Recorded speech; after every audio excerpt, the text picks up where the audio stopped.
소정방의 낚시에 걸린 용. 백제의 옛서울 부여의 유적을 찾으면 언제 들어도 애달고 처절한 삼천 궁녀들이 빠져 죽은 낙화암이 있다. 이 낙화암을 머리에 이고 비탈을 따라 강가로 내려가면 외따로 떨어진 곳에 속이 우묵한 바위 하나를 보게 된다. 당나라 장수 소정방이 용을 낚았다는 바위다. 잔잔한 백마강의 비단 물결만이 지나간 상처를 씻어주며 달래고 있다. 의자왕 20년, 백제의 마지막 운명의 해였다. 의자왕의 사치는 드디어 신라 대군의 침입을 받았으니 백제의 운명은 바람 앞에 등불격이었다. 남쪽 황산벌에는 신라의 대군이, 백마강 쪽에서는 당나라의 10만 대군이 물밀듯 쳐들어오고 있었으니 이제 백제의 멸망은 경각에 놓여 있었다. 쳐들어오는 백마강의 기고만장한 함성과 북소리, 꽹과리 소리는 강물에까지 진동할 만큼 당당한 기세들이었다. 수륙만리 당에서부터 노를 저어 10만의 대군을 이끌고 온 소정방은 기고만장하였다. 여봐라! 강물에 기름이라도 뿌려나 살펴보아라. 백제군께서 이 소정방을 영접하려고 기름을 뿌려 놓았느냐? 백마강에 닿오도록 백제 화살 한 개 피하지 않고 이렇게 거리낌 없이 진군이 수월했다는 말이었으니 그때의 백제가 얼마나 문란하고 약하였는지 알만한 일이었다. 아무리 기암 절백인들 도독께서 이끄시는 함대가 못 올 리 있겠습니까? 그렇거늘 하물며 무리의 서랴. 맞도다. 비렘이 날개짓이나 하는 백제군쯤이야 이 소정방이 힘쓸 것도 없도다. 좋다. 국노수는 어서 화살을 빗발치듯 던지고 계속 배의 속력을 더욱 올려라. 바로 이때 그야말로 기름을 뿌린 듯 잘 미끄러져 나가던 배들이 약속이라도 한 듯 모두 옴짝을 않고 나가지를 못했다. 아니 무엇들 하느냐? 전 속력을 내라고 한 내 말을 잊었느냐? 저 장군님, 아무리 힘을 써서 배를 저어도 움직이질 않습니다. 무엇이라고? 배가 움직이지 않는다고? 그렇다면 여기까지 어떻게 들어왔단 말이냐? 이놈들아! 소정방은 추상 같은 호령으로 죽을 힘을 다 써서 배를 저으라고 호령하였다. 죽을 힘을 다해 노를 저어라. 대당나라의 수군 도독 소정방의 앞에는 불가능일은 없다. 어서 젖지 못할까? 소정방의 호령이 아니라도 군사들은 손바닥에 벗겨지도록 노를 저었다. 그러나 귀신이 붙었는지 도무지 배는 움직일 줄 몰랐다. 소정방의 분노는 머리끝까지 치달았다. 이 죽일 놈들아, 무엇을 하느냐? 어서 노를 저어라. 저 사비성의 꽃 같은 궁녀가 너희들을 기다린다. 어서 배를 움직여라. 녹이 충천한 소정방의 호령에도 얼어붙은 듯 움직이지 않는 배를 어찌하겠는가? 장군님, 아무리 생각해도 이건 곡절이 있는 듯하옵니다. 고약한 일이라고. 갑자기 무슨 곡절인가? 여봐라. 가서 백진놈 한 녀석을 냉큼 붙잡아 올려라. 분통이 터진 소정방은 성급한 명령을 내렸다. 백제도 신이 내리신 나라임에 틀림없는 일이고 보면 백제의 멸망을 그대로 보고만 있을 수 없는 토신과 곡신이 있을 터인즉 그에 대한 정체는 아무래도 백제 땅에서 자라난 늙은 토박이만이 알 수 있으리라는 화신이 불현듯 소정방의 무딘 머리에 나타난 때문이었다. 당나라 병졸들은 소정방의 명령대로 강둑을 찾아 올라갔다. 넋 싫고 무슨 생각에 잠긴 듯 늙은 노인 하나가 쪼그리고 강가에 앉아 있었다.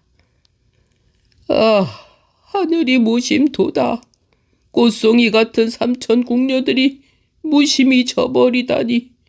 처자를 죽이고 황산벌 싸움으로 나간 계백 장군이여. 아, 이게 다 누구를 벌주려는 일일까? 아, 나의 창자를 끊는 되놈들의 북소리. 이 힘없는 늙은이는 창자를 끊어내는 통분이 있을 뿐이니 장차 이 망하는 나라를 어찌하리요. 중얼거리는 노인을 향하여 달려온 당나라 군사들은 두 말 없이 노인의 벌미를 잡아 끌었다. 이 늙은 거사 영광으로 알고 우리 장군께 가자. 네 이런 천하의 몹쓸 놈들, 무엇이 부족하여 남의 나라를 초토로 만들고 늙은이를 잡아 끄느냐, 이놈! 노인은 우악스레 덤벼드는 당의 군사를 이길 기력이 없이 끝내는 붙잡혀 소종방 앞에 꿇어앉혔다. 네 이놈 듣거라. 내 놈은 이곳에서 늙었으니 강물의 배들이 옴싸갖는 이유를 알렸다.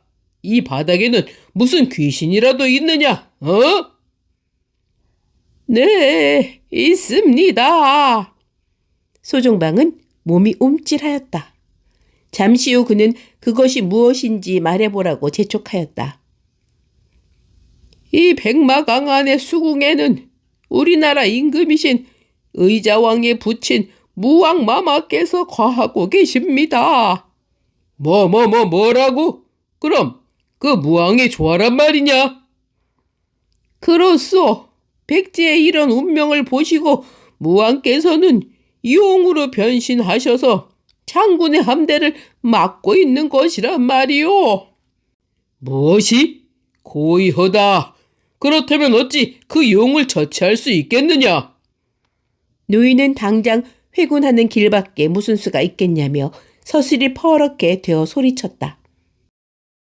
나라가 망하는 판국에 충성스런 이 초부는 자기의 일신을 따질 생각도 없었다.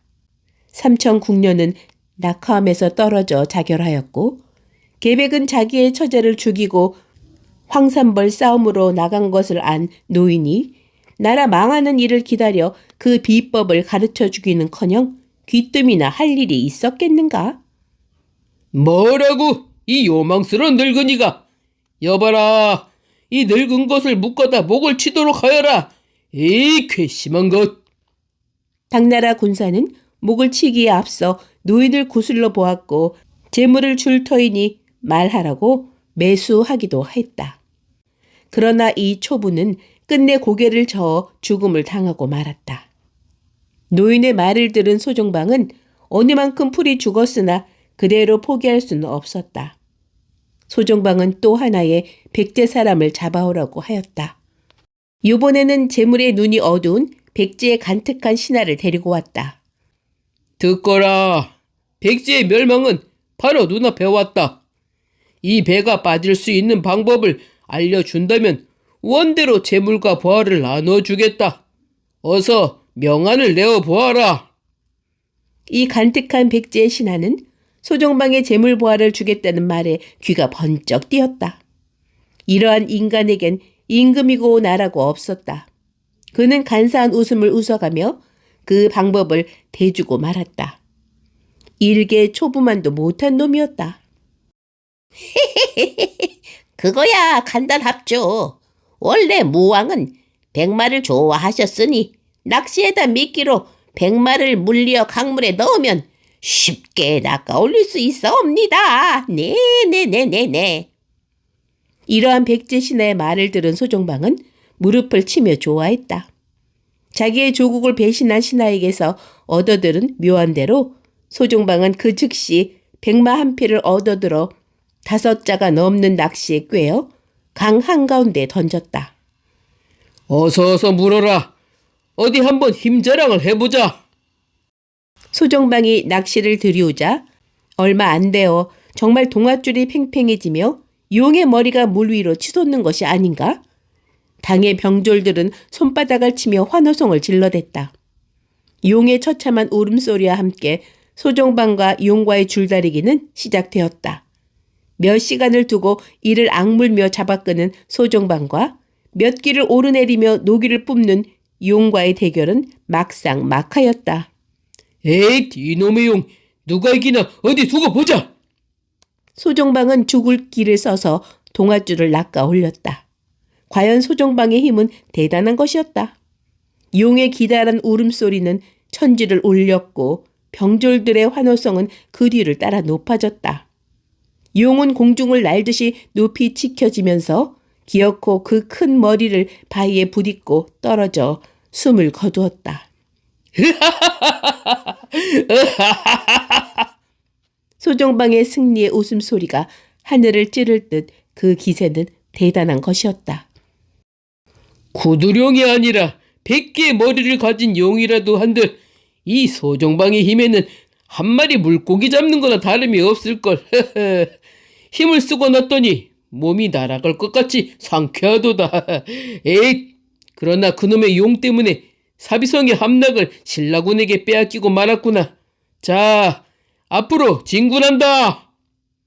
잠시 동안 조용하던 백마강은 다시 당군의 북소리, 징소리와 함께 병졸들의 함성으로 가득 찼다. 수궁에서 마지막으로 백제를 지켜주던 용도 이렇게 가버렸다. 이제는 아무 거칠 것이 없었다. 소정방의 군사들은 노도와 같이 사비송으로 밀려 들어갔고 백제는 드디어 멸망하여 신라의 손으로 넘어갔다. 한편 소정방의 미끼에 잘못 걸려든 용은 백제를 지키던 노력도 허사로 숨지고 말았으니 그 용이 어찌나 큰 것이었던지 그 썩는 냄새는 80리 밖 동천에까지 뻗쳤다 하며 용이 떨어져 죽은 자리와 용장 소정방이 용을 낚던 자리가 조룡대인데 지금도 조룡대엔 두 무릎을 꿇고 용을 낚던 소정방의 무릎 자국이 움푹 패여 있고 용을 끌어낼 때 생긴 밧줄 자국이 아직도 선명해서 옛일을 다시 생각해주고 있다.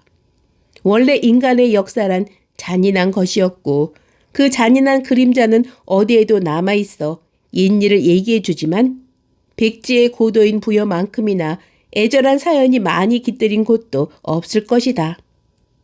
조룡대의 밧줄 자국 하나만 하더라도 우리는 얼마나 횡포한 역사의 잔인성을 엿볼 수 있는가. 옛 이름 사비성. 백제가 옮긴 세 번째 서울이다. 백제는 여기서도 국군을 바로잡지 못하였고 백제 왕실은 영화와 사치와 환락만을 일삼았던 것이었다. 50년 도읍지를 낭비로써 쓰러뜨리고 결국은 나당 연합군에 의해 망하고 말았으니 영화와 사치가 가져다 둔 비운만이 우리에게 가르치는 큰 교훈이 되었다.